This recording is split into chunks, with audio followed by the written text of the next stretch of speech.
Are you a woman that has just grown so frustrated, trying to lose weight, going on and off diets, and just feeling like, what's the point? I always fail anyway. Maybe you've lost weight, but you've always gained it back. And where do you go from here? Well, the struggle. It's a struggle. It's real. It is. It's real. And you're not alone. You're not alone. Because if it wasn't, everybody would be thin and fit and lean. And we know that's just not the case. No. And so we're here today to talk to you specifically about this really common struggle that women face in the area of weight loss and health. And we don't have a perfect one-size-fits-all solution. Hi, Dana and Robin here with Lean Healthy Ageless. And if you're a woman 45 plus looking to discover your best health and your best body, no matter what your age, you're in the right place.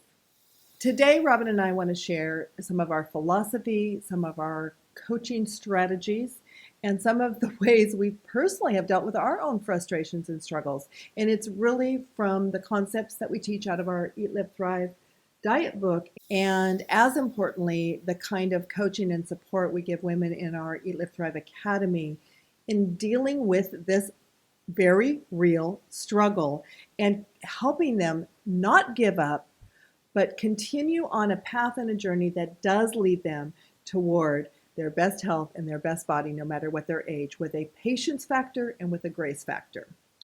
I think one of the things that we find happening with clients that we've coached over the years is this all or nothing mentality that they're either on a diet, they're off a diet, they're on a diet, they're off a diet. And I call it literally, if they go off their plan, and I'm talking about their eating plan, that they throw the baby out with the bathwater. It's like they just decide to throw everything out the window that they just did. It's all black and white. Right. And I think that comes from the black and white is kind of a surface level thing, but it's more from the inside of the condemnation that somebody will put on themselves if they blow it or if they fall off their program. And instead of, just resetting and realizing, hey, we're not perfect. We don't make the wisest choices every single time. And that's okay because that's going to happen. And then be able to reset and move forward. They throw the whole thing out. They focus on the failure. And to add insult to injury, there are programs out there that have such a legalistic approach of put on your big girl panties, come on, no cheating, no this, no that. And it's like, it's a setup for that person who is not so ready to do things perfectly, which how many of us are, to just feed into that frustration and that failure that you have to constantly like, okay, I failed again. Now I'm going to have to start all from scratch. And we're always like, no, every little step you make in the right direction is a positive step, and learning how to cut your losses sooner, learning how to give yourself grace. We always call our diet the grace zone. And the no shame zone. The no shame zone. So if you fall off, if you eat something that wasn't on your plan, you know what? There isn't shame in it. There is just an acknowledgement that, hey, You're human. did this, I'm human, and let's move forward. Because what we found is that the women that get the best results, that have the long-term sustainable lifestyle, is that in their journey, even the ones that have done the very best, there's a process of a few steps forward and then a step or two back, and then a few steps forward and a step back, and then 3 steps forward and maybe 1 step back. It's never like this. Straight up. It's just not that way. Exactly. If you like what you've heard so far in this video, please click the like button.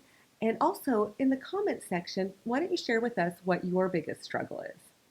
If you adopt this perspective that I'm on a journey to get healthier, and ideally for many of us to get leaner, but I'm going to figure out some things on the way, not only about the foods that work for me, which is very much what we focus on in Eat, Live, Thrive. There's not one eating plan. It's discovering not only what's working for you in terms of how your body responds to sensitivities or weight gain, but even what's working for you emotionally. Some of you can do a much more strict eating plan and actually do very well because it suits your personality, it suits your temperament, whatever. And others, you need a lot more flexibility or you'll never be happy.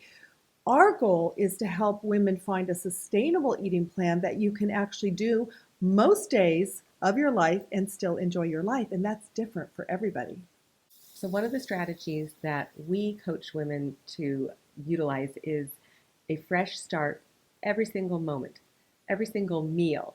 It's not the next Monday. It's not, I'm going to start after the weekend. So whether you're starting brand new and just getting started, or whether you're starting and, fell off your program, fell off, ate something that wasn't the best for you, it's that very next meal that's right back on plan. It doesn't have to be tomorrow morning. It doesn't have to be after the weekend. It's that next meal.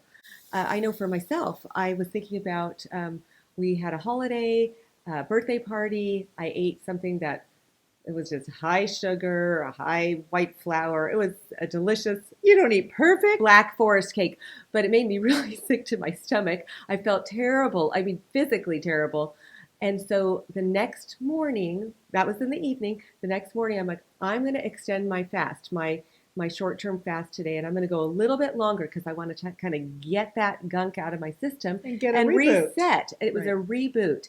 And whether you're doing that with a fast or with eating really healthy and clean, whatever it may be, it's that next meal. And that's one of the reasons the way we designed our Eat, Live, Thrive diet is in 3 phases. In the first phase, it's not none of it's super intense, but the first phase is kind of a little bit of a reset where you take out grains and you take out added sugar and maybe some other foods if you're choosing to kind of really figure out what's going on with your body. And we always say to women, they might be on their lifestyle phase and doing great, but then they fall off and kind of go down, whether it's a vacation or just a bad week, and we're going, a great reset is go back to that phase one and eliminate some of these trigger foods and some of these foods that we know cause us problems anyway.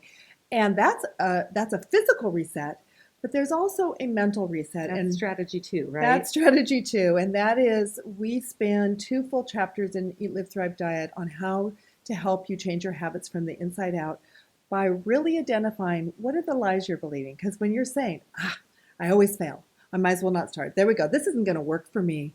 You know what? It is a self-fulfilling prophecy because in the human brain, the most dominant thought wins. And if these negative thoughts have been driving you for years, they really do have to be replaced. And we teach you how to do that. It's simple. It does take some time, but it's a game changer because when you can change your thinking, ultimately you will change not only your feelings, but your behavior. Naturally, you'll have a new automatic pilot, so you don't always necessarily run to food or go into that failure factor where you fall off the wagon and then you just roll in the dirt for 3 months. In that, what Deanna's talking about, I'm thinking about a few of our clients that are Academy members and that they've shared with us that one of their lies that they were believing was that food was a comfort to them. They were using food for comfort, and they've been able to renew their mind and change that thought to food is for nutrition, it's for nourishment,